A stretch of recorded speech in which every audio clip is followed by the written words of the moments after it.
আসসালামু আলাইকুম রহমতুল্লাহ বরকাতুহু। তে বন্ধুগণ, আশা করি আল্লাহ পাকের রহমতে সকলেই সহি সালামত আছেন। তে কবি গাজী আক্কাসাল ইউটিউব চ্যানেল 017140885009 এর পক্ষ থেকে আপনাদের সকলের প্রতি রইল একান্ত আন্তরিক শুভেচ্ছা ভালোবাসা। তে বন্ধুগণ, এখন আপনাদের সামনে যে বয়ানটা রাখবার চেষ্টা করব, বয়ানটার নাম হলো আগের দিনের ঈদের খাবার, অর্থাৎ আদি যুগের ঈদের খাবার। আদি যুগ মানে আমাদের ছোটবেলা আমরা যারা দেখছি সচকে দেখা।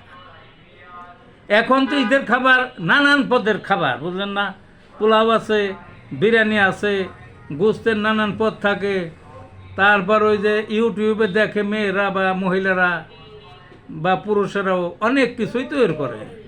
আর লাচ্চা সেমাই এগুলো তো আছেই ঘরে ঘরে, বুঝলেন না? নানান পদের দুধ দেয়, নানান পদের, ওগুলোর নামও আমরা জানি না। কিন্তু আগে কিন্তু এগুলা ছিল না, আগে এগুলা চিনতই না মানুষে। সাদা মানুষ সাদা চিন্তা। খিচুড়ি খাইতো গোস্ত দিয়ে পড়তে থেকে আগের দিনে ঈদে। আর ক্ষীরটা হইল প্রথম, ক্ষীর আর খিচুড়ি। ক্ষীরও যেতে ক্ষীর না, ওই খেজুরের গুড়ের। তো কইবেন যে খেজুরের গুড় তার 12 মাস না। গুড়ের দিনে প্রচুর গাছ ছিল, এই গুড় কিনা রাইকে মুড়ির মধ্যে থুয়ে দিত, সারা বছর থাকতো। তারপরে যখন ঈদ হইতো, এই দুইটা ঈদে এই খেজুরের গুড় রাঁধতো। সকালে প্রথমে এই খেজুরের গুড়ের ক্ষীর, তারপরে নামাজ টামাজ পড়ে আইসা তারপরে ওই গুস্ত দিয়ে খিচুড়ি।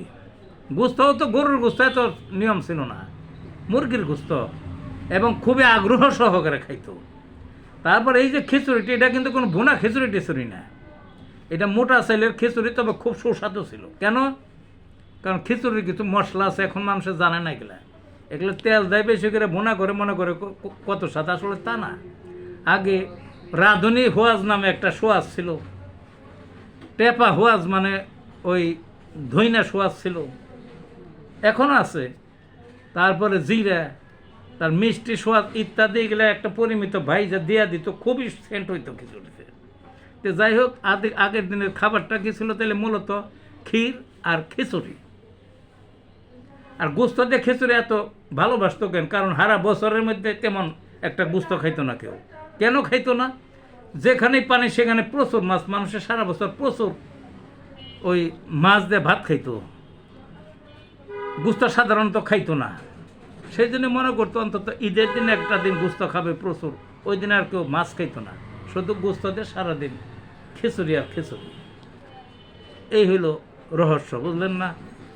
আর আরেকটা কিছু কিছু লোক ছিল যারা মহিলা একটু এক্সপার্ট ছিল, একটু বেশি কাজের মহিলা ছিল, তারা করতো কি, ওই চাউল রে না কুইটা গুড়ি বানাইয়া ওইটারে ভালো করে না পরিমিত চুলার মধ্যে জাল কইরা শক্ত দলা দলা হইতো, ওইটারে কইরা এই হাতে কাটা সেমাই বানাইতো মোটা মোটা। ওই ক্ষীর খিচুড়ি তো ছিলই, আর অতিরিক্ত এই হাতে কাটা মোটা মোটা সেমাই ওই ক্ষীরের মতোই পাক করতো ওই খেজুরের গোড়ার দুধ দিয়া। তো এই ছিল ঈদের খানা, আর কোনো ছিল না। তাহলে কী কী আগের দিনের ঈদের খানা কী কী? ক্ষীর খিচুড়ি কমন, আর অতিরিক্ত হাতে কাটা সেমাই। আর অন্য অন্য কিছু জানাও ছিল না, অন্য কিছু মানুষে করতেও না। তাই ভালো থাকুন বন্ধুগণ।